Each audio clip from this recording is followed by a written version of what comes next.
Everybody know about Boosie Badass. If you don't know about Boosie, your ass is under a rock. I know everybody know about motherfucking Boosie.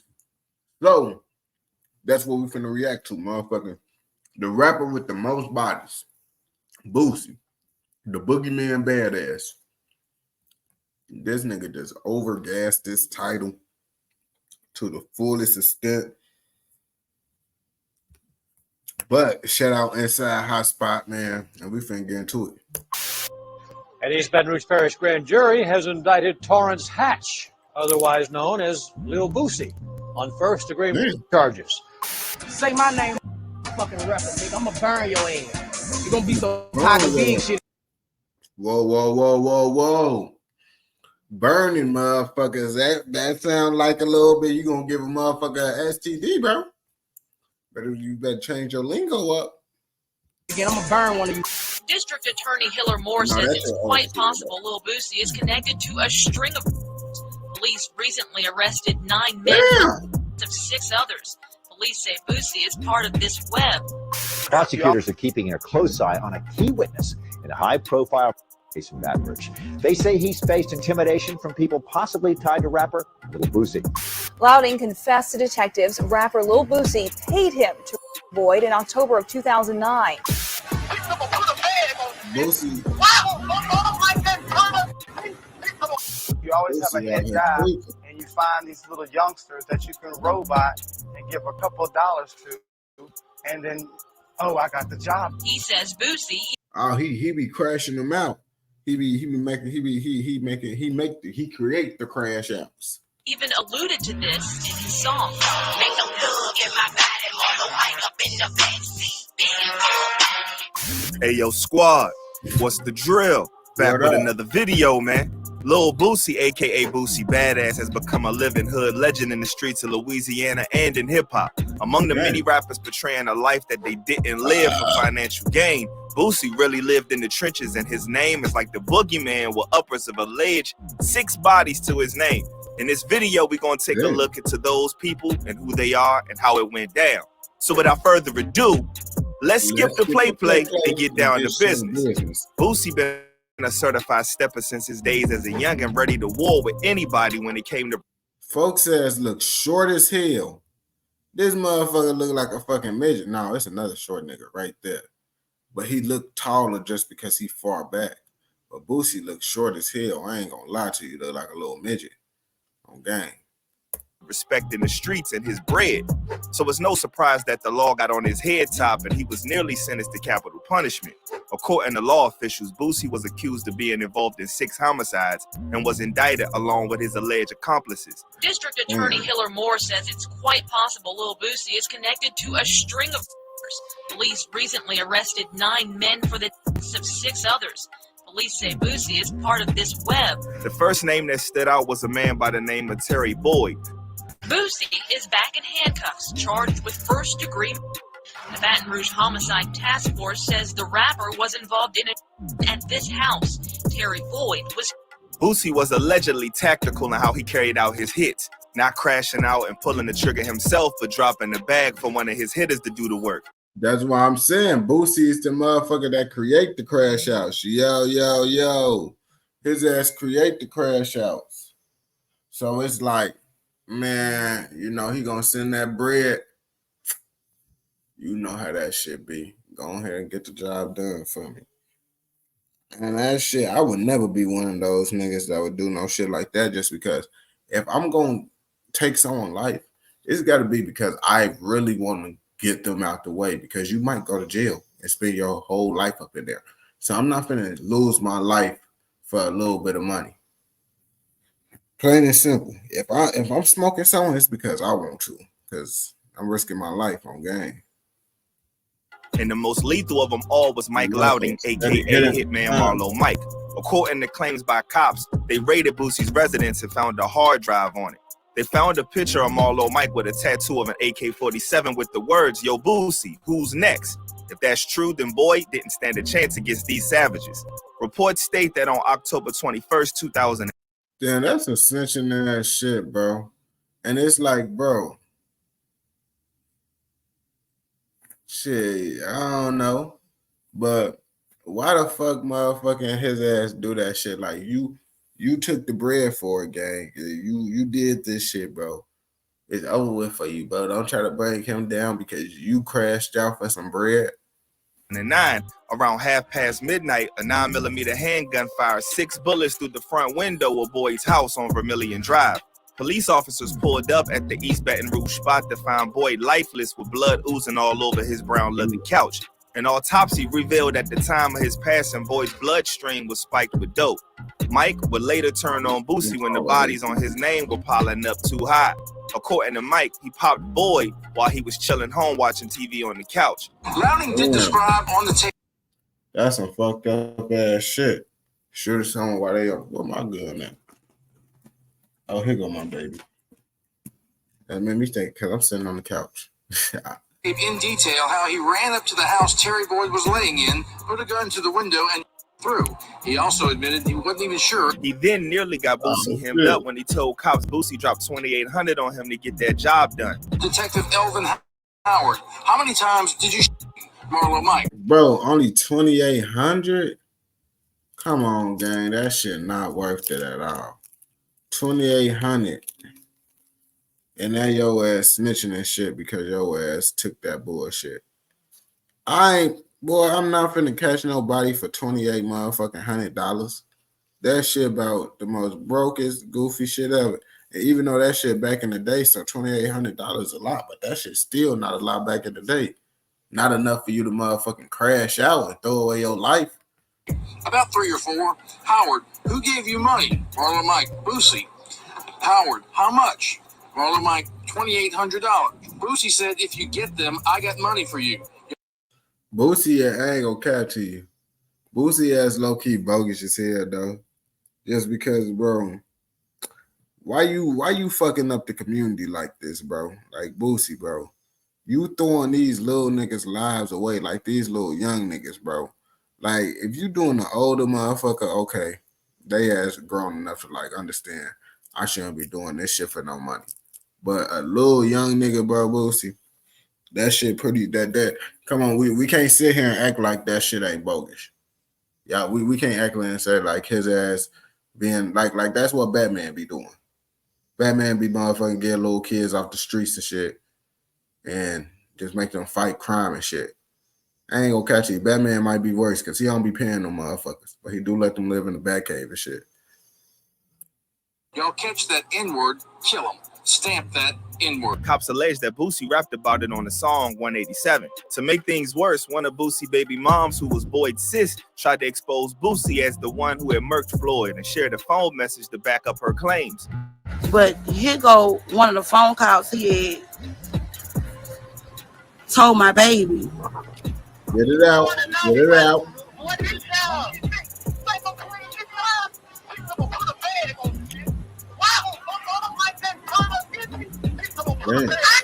nobody to diss you. What did you talk about? What did you tell Tori? She's crying. Luckily, Boosie in the end didn't get charged for that body. The next alleged body on the list was a dude by the name of Marcus Gangsta Thomas, who lost his life on April 25, 2009. According to court documents, Baton Rouge Police Department Detective Brian Watson testified that he investigated the homicide where Thomas was murked while he was in a truck on West McKinley Street near Nicholson Drive in Baton Rouge. Detective Watson's investigation revealed that at least 3 firearms were used to hit up Thomas's truck as he drove down West McKinley. Reports also state that an unarmed individual who was inside Thomas's vehicle was unable or unwilling to provide Detective Watson with further information. Court documents reveal that a defendant in the case, who was Marlo Mike, admitted his involvement in Marcus Thomas's shooting. He told Detective Howard that he was in a vehicle with 2 steppers, Michael Judson and Jared Williams, when they saw Thomas in the vehicle. They pulled up next to Thomas's vehicle and opened fire. Not only that, but the documents state that Marlo described to Detective Howard that Mitch, aka Lil Boosie, had hired Judson to murk Thomas because Thomas had already previously snatched the chain from his neck while he was in front of his daughter. The bodies just kept piling up when a rapper by the name of Boosie was like, fuck it, man. You already got the little nigga chain. Give me his life. Give me his life now, gang. Go one step farther. He wanted all. Chris Nussie Jackson got into beef with the Louisiana Boosie Badass. Apparently, the beef started when Boosie felt like Nussie was playing on his top by calling himself Nussie Badass. All the rumors you heard is true. All the rumors you heard. Okay, so how about we let's get to Nussie Badass. Nussie Badass and Boosie Badass. What's the deal with that? Well, to be honest with you, Nussie Badass really was just like a joke. So I jumped in the car with one of my partners, and they was making fun of me because I had wanted to start rapping. And he like, "What's up, Nussie Badass?" And when he said it, everybody fell out laughing. And I said, "You know what? I'm doing it." So that's how Nussie Badass came about. My partner Pete, we cracking a joke. Nussie then upped the ante by dropping a diss track to Boosie. Boosie would reply with a track called Limelight, where he hinted that Nussie went a step further and took a shot at his life with the bar. I ain't gonna cap. That's pretty crazy, bro. You got your name based off of folks' ass, and then you just go dissing him. Like that shit, like, I ain't gonna cap to you. You should have came up with your own shit, gang. But I don't know. He thought that shit was cool as hell, I guess. Ninja tried to murk me. After that, a ninja stole my name. If that's true, it was a huge mistake made by Nussie testing Boosie gangster like that, because the next news that hit the online streets was that Nussie was murked. On February 9th, 2010, reports state that one man was injured and a local rapper was deceased after a shooting at night. Baton Rouge police officers say that after taking the first person to the hospital, they found Chris Nussie Jackson lifeless in a home on America Street. Fingers automatically pointed to Boosie, and it only made things worse hearing lyrics on his song 187 where Boosie says, "My ninja about business, they gonna solve the problem. 5 gone in 6 months, these ninjas scared now. Any ninja who ever tried to play with me, they dead now." It didn't take long for the feds to try to connect that body to Boosie name when you see Boosie ass, he talking that shit. And then it's like, you know they gonna get on your ass, gang, just because it's like, bro, they already, like, I don't understand rappers, bro. Like, once they already getting on your ass because you've been doing this shit, bro, I feel your ass need to cool out and start, like, you know, stop rapping about the life that you're living. Even a motherfucker be like, man, I'm showing I'm authentically dumb. That's what you are. If you think you should be rapping about shit that you actually doing in real life, that shit slow as hell. When they charged Marlo Mike with the hit and claimed Boosie was initially named the primary suspect after the FBI received information that he had issued $30,000 on Nussie head. As time went on, it seemed the body count had no intention of slowing down. That was what it felt like when 19-year-old Michael Smith was popped. According to reports on December 18, 2009, Michael Smith was found murdered with gunshot wounds behind a home in the 1700 block of Wisteria Street.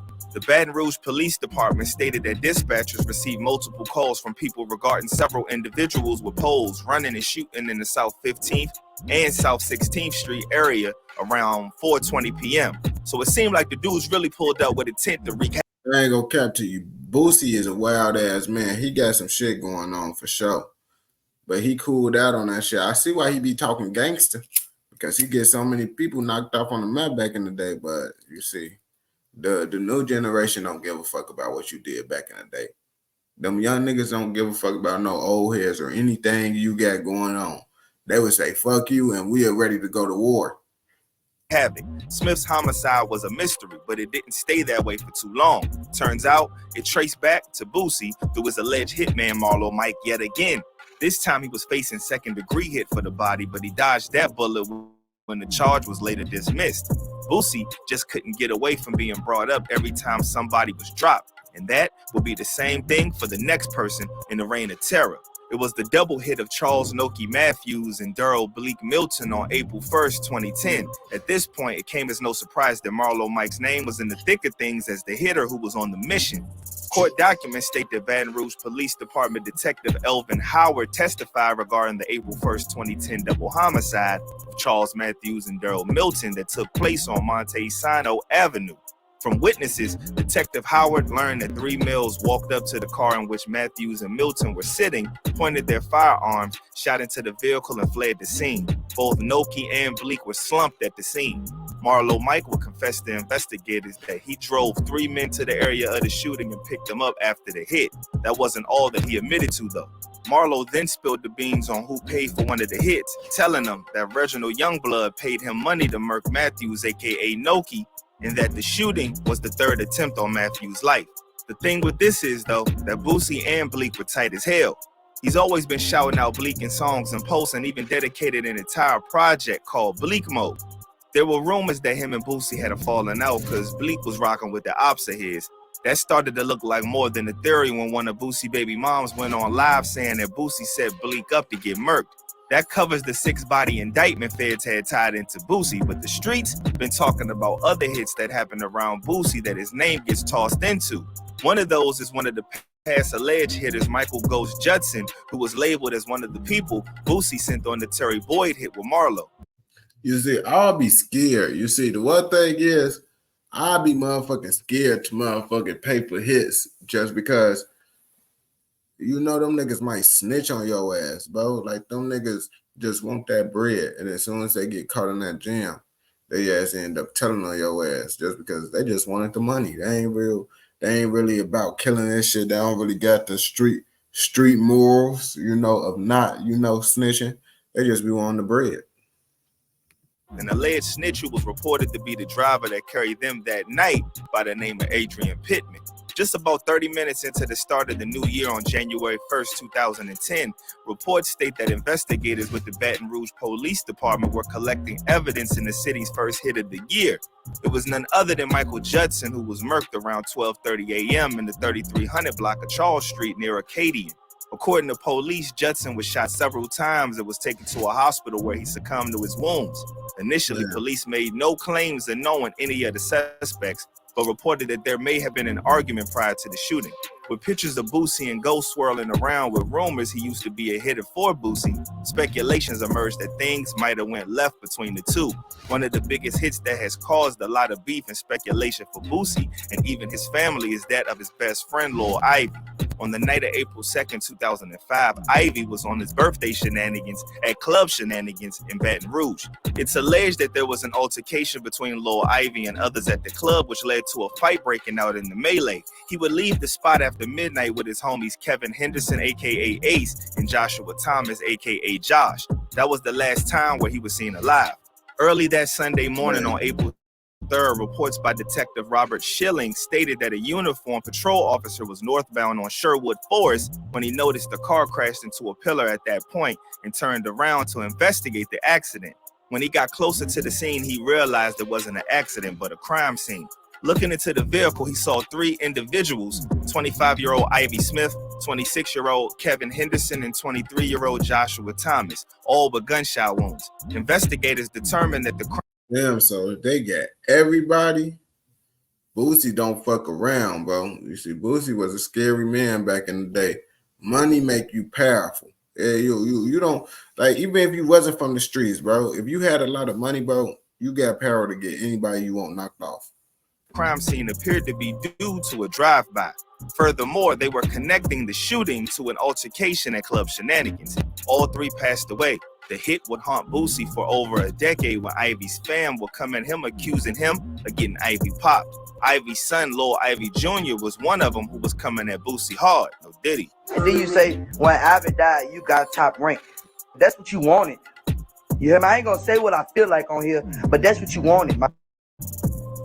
Because I really feel some other kind of way, but I ain't gonna speak on that. But yeah, you wanted my spot. That's why you did all that, bro. You doing all that.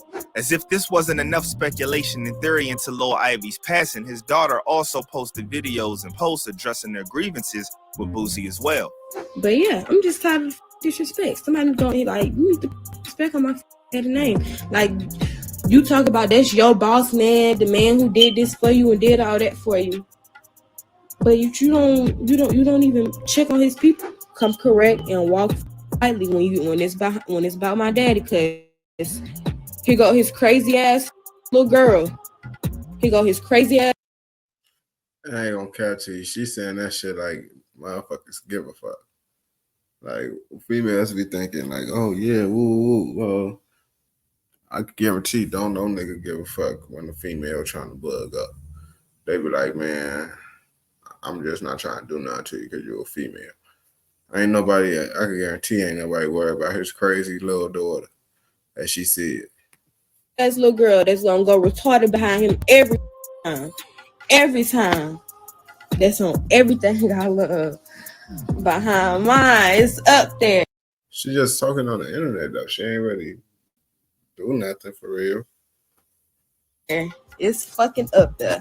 Things were going down a slippery slope, but by the twist of some of the events, Boosie and Ivy Jr. popped out on a track together, hinting that things were patched up.